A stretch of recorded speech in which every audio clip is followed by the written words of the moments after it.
I first became aware of and became involved in the Glenwood neighborhood when I was serving as a community outreach pastor for a local church.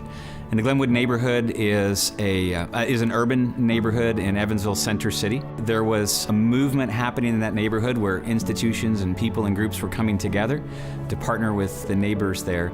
And through that process, our church got involved in the Glenwood neighborhood. I think that the combined efforts of lots of different organizations in this community, both the government of the city and also the myriad of partners that are affiliated both with the Glenwood neighborhood and also with Glenwood School, how to take back a street at a time, how to make a place beautiful that hasn't been beautiful in a long time, and all of the efforts to support the Glenwood neighborhood have helped Glenwood Leadership Academy. Those changes in the school are also helping the neighborhood. So it's that synergy of how the two come together that is really creating the change that you see happening. Well, I'll be really honest with you. Now, this has been a few years ago, but I thought about these neighborhoods as people where thugs and, drug addicts and, just criminals and things like that lived. I mean, I'm ashamed to say that, but that's kind of the way I, from the outside, viewed some of these neighborhoods.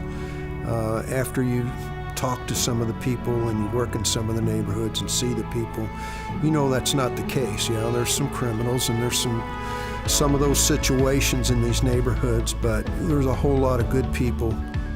Our engagement in that neighborhood was different than anything we'd done before as a church. We had great community partners that we mobilized our people through to do good work in the community. But what we felt was maybe missing from that was the opportunity to really engage directly in the lives of people. Life on life, engagement with people who lived in neighborhoods that needed a hand. And so this offered us an opportunity to explore this idea of really mobilizing into a place to partner with people over an extended period of time, to start helping them realize their own dreams. I mean, we can't just go in, fix a house or fix a project and then leave. We've got to build some relationships and we've got to come back and we've got to try to understand what are the things that make their lives better and then try to help them create some opportunities, if you will, to make some of those things happen.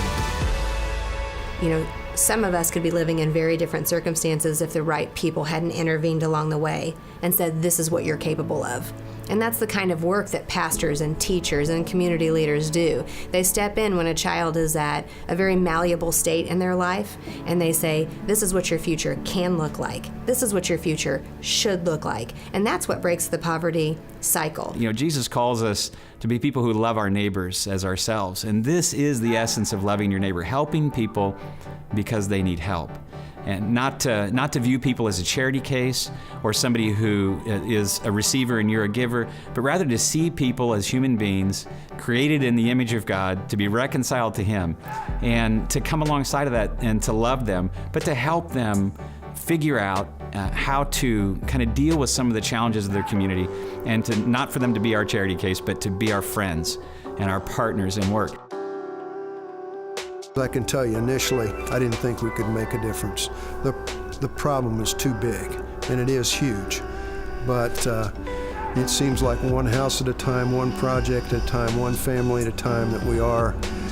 I can see we're making a difference. There are so many indicators for Glenwood Leadership Academy that say this is a place that's rising. And my vision for our school is that people see us for what we are instead of the perception they have of where this school was 30 years ago. So how do we love our neighbor? Well, it's pretty clear that Jesus says we love our neighbors by doing for them what we would do for ourselves. So if we were in their shoes and we have the resources that we have, we would do for them what we would do for ourselves. And as an individual Christian, as a church, I think there's the inspiration. There's the place you'll find where God will speak to you about what you should be doing, where you should be doing it, and how you should respond to that very, very important teaching which is so foundational to the Christian faith and our Christian life.